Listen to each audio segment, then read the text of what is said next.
क्या नहीं पढ़ा था हमने? तापमान। अब की बार नई चीज एक आई है, वो क्या है? तापमान। हमें तापमान का पता होना चाहिए, किस भाग के अंदर कैसा तापमान है।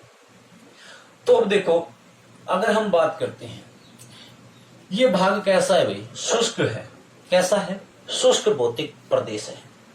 और शुष्क है तो यहाँ पर तापमान वर्षा कम हो रही है। वर्षा कम है तो तापमान क्या होगा? ज्यादा होगा, नॉर्मली सी बात है। और तापमान के भी दो आंकड़े होते हैं, एक तो तापमान सर्दियों का और एक तापमान गर्मियों का। अब जो छोटे एग्जाम के लेवल के बच्चे हैं ना, वो इन चीजों के ऊपर ऐसे सोच रहे होंगे ये तो बहुत ही टफ हो गया, तापमान तक चले गए। तो देखिए, आपसे इतना ज्यादा कभी नहीं पूछा गया। वैसे तो आज तक किसी एग्जाम में टेम्परेचर को लेकर क्वेश्चन नहीं आए। अगर आप फिर भी इस पर फोकस करके पढ़ना चाहते हो तो देखो, यहाँ पर आपको नॉर्मल सी बात है, फिर भी शुष्क भाग है, वर्षा कम है तो टेम्परेचर हाई होगा। गर्मियों में टेम्परेचर क्या होगा इसका? हाई। सर्दियों में क्या होगा? लो। तो गर्मियों में फिर कितना हाई हो सकता है? तो हम देखो 36 से लेकर 40 डिग्री सेंटीग्रेड। आप देखते हो ना, अब हमारे थार के मरुस्थल के अंदर, उत्तरी पश्चिम मरुस्थलीय प्रदेश बालुका मिट्टी का हिस्सा है। जो बालू मिट्टी रात में दिन में गर्म बहुत जल्दी होती है और रात में ठंडी भी बहुत जल्दी होती है। चूरू जिसका स्पष्ट उदाहरण है। चूरू राजस्थान का एक ऐसा जिला जहां पर बालुका स्तूपों से बड़े बड़े बालुका स्तूप फैले हुए हैं। वहां पे हम देखते हैं राजस्थान का सर्वाधिक गर्म जिला तो चूरू, राजस्थान का सर्वाधिक ठंडा जिला तो चूरू। क्यों? क्योंकि बालुका स्तूप है और मरुस्थल का हिस्सा है। तो टेम्परेचर जो है वो निश्चित नहीं है। एक ये भी बात सबसे बड़ी है, टेम्परेचर निश्चित नहीं होता है। टेम्परेचर क्या है? हमारी वर्षा पर आधारित रहता है। वर्षाएं अच्छी है तो टेम्परेचर लो है, अगर वर्षाएं हो ही नहीं रही है तो टेम्परेचर, क्योंकि आर्द्रता की मात्रा नहीं है और टेम्परेचर बढ़ जाएगा, हाई हो जाता है। तो हम यहाँ से 36 से 40 इस प्रकार से टेम्परेचर निकाल के लेके आ सकते हैं, परंतु मत याद कीजिए कोई आज तक नहीं पूछा गया है। अब हमें मुख्य चीजें क्या बच गई यहाँ से, कि हमें एक ये भी पता हो कभी यहाँ पर जिले क्या है, कौन से जिले हैं। तो जिलों की देखो भाई, अब यहाँ पे देखो ये श्री गंगानगर जिला है और श्री गंगानगर का थोड़ा सा जो भाग है वो किस में आ रहा है। अब अगर आपका नक्शा अच्छा तो आपको कोई दिक्कत नहीं है तो फिर रटने पड़ेंगे। श्री गंगानगर, ठीक है। यहाँ पर बीकानेर का भाग, ये आपका जैसलमेर जिला, जोधपुर का भाग, इधर से हम बात करते हैं तो बाड़मेर। ये जो भाग हैं वो किस में आ गए? हमारे इस वाले भाग में।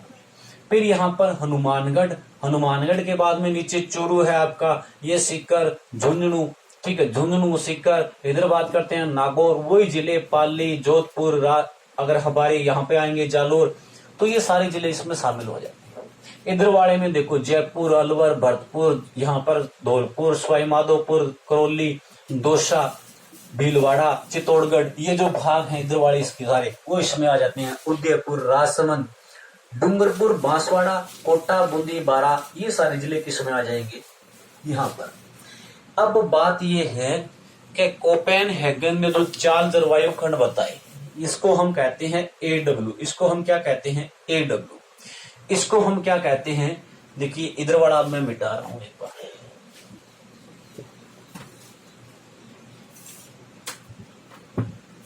अब देखो इसे हम क्या कहते हैं?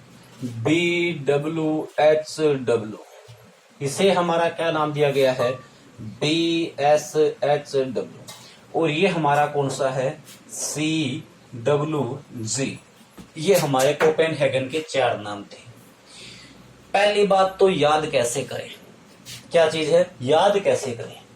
तो देखो अंग्रेजी में सबसे पहले कौन सा अल्फाबेट आता है? A। अंग्रेजी का पहला अल्फाबेट कौन सा होता है? A। सबसे अंग्रेजी का पहला अल्फाबेट ले लिया कोपेन ने, सबसे पहले पहला अल्फाबेट लिया क्या? A। और A अति आदर। A का मतलब अति आदर। किसके लिए? अति आदर। अब देखिए अति आदर इसमें से कौन सा स्थान है? अति आदर कौन सा है? ये वाला भाग है। हिंदी वाले नाम याद रखिए ना, अति आदर। अति आदर कौन सा है? ये वाला। तो यहां पर उसने इसलिए किस शब्द का प्रयोग किया? AW शब्द का प्रयोग किया। अब देखिए अंग्रेजी का दूसरा अल्फाबेट कौन सा? B। अंग्रेजी का दूसरा अल्फाबेट कौन सा? B। और B कौन से नंबर पे आता है अंग्रेजी में? दूसरे पे। अरे A और B, अंग्रेजी में B दूसरा अल्फाबेट और दूसरे नंबर पे ही आता है वो। अब देखो उसने क्या किया दूसरे नंबर पे, इसलिए उसने B को कितने बार ले लिया? 2 बार। B दो बार ले लिया। अंग्रेजी का पहला अल्फाबेट कौन सा है? ए। अंग्रेजी का दूसरा अल्फाबेट कौन सा? बी। और बी कौन से नंबर पे? दूसरे नंबर पे। इसलिए इसने क्या किया? दो बार क्या ले लिया? बी। और अंग्रेजी का तीसरा अल्फाबेट क्या? सी, तो उसने सी ले लिया। यहां पर कोई दिक्कत? अल्फाबेट पहला कौन सा? ए। दूसरा कौन सा? बी। कौन से स्थान पे? दूसरे पे। इसलिए दो बार क्या लिया गया? बी। तीसरा कौन सा? सी, तो क्या ले लिया? C. A B B C. कोई चक्कर नहीं। तो देखो अब आगे। अब क्या सर, ये तो चलो ठीक है, ए बी बी सी याद हो गए। अब क्या करना है? हमें सिर्फ एक डिफरेंस निकालना है कि कौन सा बी। यहां पे गलती होती है गुरु जी, बी एस एच डब्ल्यू ये है कि बी डब्ल्यू एच डब्ल्यू ये है। ये कैसे याद रखें?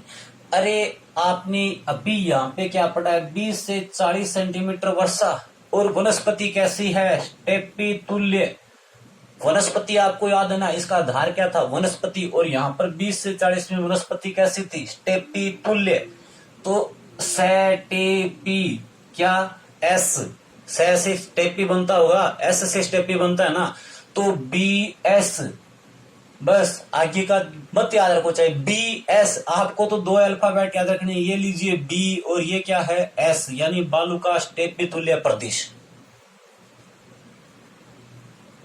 हो गया ना? बालू का स्टेपी तुल्य प्रदेश कौन सा हो जाएगा? ये वाला। तो फिर बच कौन सा गया? बी डब्ल्यू एच डब्ल्यू ये लीजिए, और सी डब्ल्यू जी ये वाला।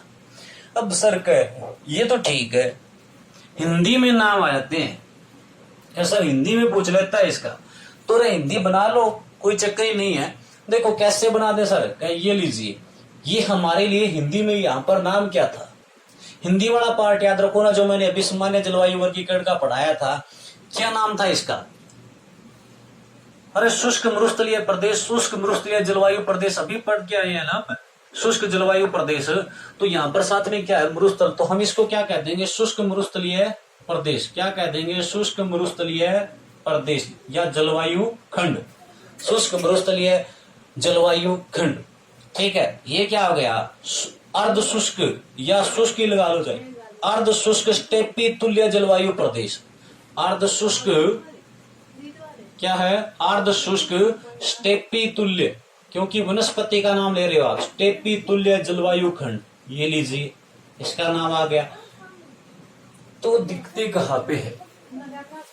अरे जो चीजें है ना हम मुश्किल बढ़ाते हैं, होती नहीं। कोई भी चीज हो आसानी से याद किया जा सकता है उसको। अब देखो उसके बाद में अगर हम बात करते हैं कसर, ये तो ये लीजिए अति आर्द्र। ये कौन सा है? अति आर्द्र जलवायु खंड। अति आर्द्र जलवायु खंड हो जाएगा। बच गया कौन सा? C W G. इसका सर, तो इसका वहां पे देखो दो नाम कौन से बच गए हिंदी वाले? एक तो बच गया उप आर्द्र और एक कौन सा बच गया? आर्द्र। एक तो कौन सा बच गया था? उप आर्द्र, और एक कौन सा बच गया था? आर्द्र। अब आप क्या लगा दो? सीधा सा ही है ना, उप आर्द्र जलवायु प्रदेश या जलवायु खंड। ये लीजिए सी डब्ल्यू जी, उप आर्द्र जलवायु प्रदेश। कोई दिक्कत है तो कमेंट बॉक्स आपके लिए तैयार है। कहीं पर ना समझ में आए तो कीजिए कमेंट। रिपीट कर देता हूं, कोपेन का जलवायु वर्गीकरण कोपेनहेगन के द्वारा सर्वप्रथम 1900 ईस्वी के अंदर जलवायु का वर्गीकरण किया गया। 1918 में राजस्थान के जलवायु के वर्गीकरण में संशोधन करते हुए 1918 में राजस्थान का जलवायु वर्गीकरण प्रस्तुत किया। 1931, 36, 53 3 बार संशोधन किए अपने जलवायु खंडों के अंदर या जलवायु प्रदेशों में जो विभक्त किए थे। राजस्थान की जलवायु को कितने खंडों में बांटा? तो 4। राजस्थान की जलवायु को की मुख्य किस आधार पर वर्गीकरण किया? तो वनस्पति, वर्षा और तापमान को बनाकर। फिर राजस्थान के अंदर उनके द्वारा जो 4 भौतिक भागों के नाम दिया है, सॉरी भौतिक भाग क्या, जलवायु खंडों के 4 नाम आए, वो क्या है? तो मैंने आपको याद रखने का तरीका बता दिया। अंग्रेजी का पहला अल्फाबेट क्या? ए। तो सिर्फ आप एक एक नाम याद रखिए। ए। दूसरा कौन सा? बी। कौन से क्रम पे आता है? 2, तो 2 बार आप ले लीजिए बी बी। और तीसरा कौन सा? सी। सेट कैसे करना है सर? नक्शे के अंदर। तो नक्शे के अंदर आपको पता होना चाहिए ए यानी अति आर्द्र। ए का मतलब क्या है? अति आर्द्र। तो अति आर्द्र प्रदेश कौन सा है? ये वाला। बी एस, तो बी एस यानी स्टेपी, एस से आप सिर्फ इतना याद रख लो, स्टेपी तुल्य। और स्टेपी तुल्य वनस्पतियां कहां पे है, यहां पर तो BSWH, फिर BWHW और CWG। अब हमारा एक तो हो गया शुष्क और एक हो गया हमारा उपाद्र जलवायु। नाम सारे बता दिए, वर्षाएं सारी नेट सेट करनी बता दी। तो ये आपका किसका जलवायु खंड होता है, कोपेनहेगन के जलवायु खंड का वर्णन होता है। अब कई बार क्या है, हमसे वो यहां से भी इस प्रकार से क्वेश्चन पूछ लेता है कि कोपेनहेगन के अनुसार जो AW क्षेत्र है उसका प्रतिनिधित्व कौन करता है। ये बड़े अच्छे क्वेश्चन बन सकते हैं, कांस्टेबल पुलिस वाले बच्चे ध्यान देना। यहां पे हमसे पूछ ले कि कोपेनहेगन के अनुसार AW यानी अति आर्द्र प्रदेश का प्रतिनिधित्व करने वाला नगर कौन सा है। तो AW का प्रतिनिधित्व करने वाला नगर कौन सा है, झालावाड़। कौन सा है, झालावाड़। ठीक है। फिर दूसरा हमारा कौन सा है, BSHW। वो हमसे कह दे कि जो कोपेनहेगन के अनुसार BSHW प्रदेश है, जलवायु खंड है, इसका प्रतिनिधित्व करने वाला जिला कौन सा है या नगर कौन सा है। तो यहां पे ध्यान रखना, यहां पर इसका प्रतिनिधित्व नगर करने वाला कौन सा है, जोधपुर। BSHW का प्रतिनिधित्व कौन करता है, जोधपुर। ठीक है, प्रतिनिधित्व नगर कौन सा है, जोधपुर हो जाए। फिर हमारे BWHW का हो ही चुका है, सॉरी BSHW का कौन सा, जोधपुर। AW का कौन सा, झालावाड़, झालावाड़। फिर BWHW, इसकी बात करते हैं तो ये वाला भाग, यानी यहां पर जिला कौन सा, जैसलमेर। यहां इसका प्रतिनिधित्व कौन करता है, जैसलमेर। अब अंतिम हमारा CWG, और CWG का प्रतिनिधित्व करने वाला जिला कौन सा है, जयपुर। प्रतिनिधित्व नगर कौन सा हो जाएगा, जयपुर। याद हुआ। देखो AW का प्रतिनिधित्व कौन करता है, झालावाड़। अति आर्द्र प्रदेश का प्रतिनिधित्व कौन करता है, झालावाड़। स्टेपी तुल्य वनस्पति प्रदेश का प्रतिनिधित्व कौन करता है, जोधपुर नगर। BWHW यानी शुष्क जलवायु प्रदेश का प्रतिनिधित्व करने वाला कौन है, जैसलमेर। उप आर्द्र जलवायु यानी CWG का प्रतिनिधित्व करने वाला कौन है, कौन सा जिला है आपका, जयपुर। अब अंतिम चीज और वन लाइनिंग प्रश्न है आज के दिन का। हम कोपेनहेगन को ही पढ़ेंगे, सभी को नहीं पढ़ेंगे वरना आप मिक्स कर दोगे। देखिए इस प्रकार से क्वेश्चन पूछ लिया। एक एग्जाम के अंदर मैंने एक क्वेश्चन आया हुआ देखा था कि कोपेन के जलवायु वर्गीकरण के आधार पर राजस्थान का सबसे बड़ा जलवायु खंड कौन सा है। बड़ा शानदार क्वेश्चन पूछा गया था और उससे हमें पता होना चाहिए कि कोपेनहेगन के अनुसार राजस्थान का सबसे बड़ा जलवायु खंड कौन सा है। कोपेनहेगन के अनुसार राजस्थान का सर्वाधिक उपजाऊ जलवायु खंड कौन सा है।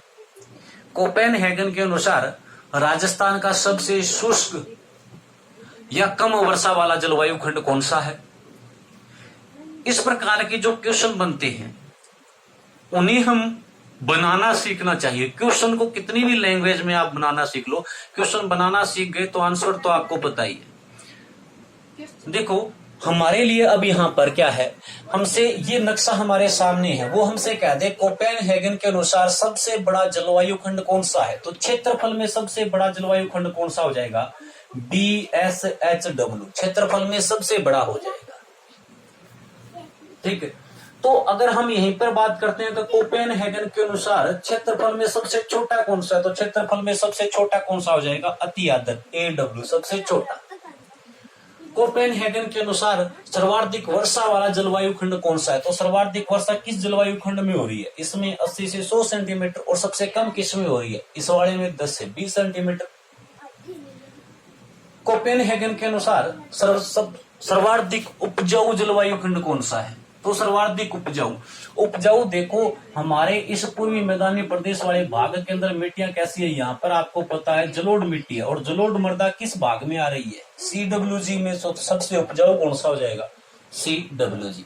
तो यानी इस प्रकार के बहुत सारे प्रश्न हैं। जैसे वो हमसे पूछ ले कोपेनहेगन के अनुसार पर्णपाती वन वाला कौन सा जलवायु खंड है, सदाबहार वन वाला जलवायु खंड कौन सा है। तो वो आप बनाते जाइए प्रश्न, जिज्ञासा उठाइए अपने मन के अंदर और उसको संतुष्ट कीजिए। नहीं हो रहा है तो पूछ लीजिए।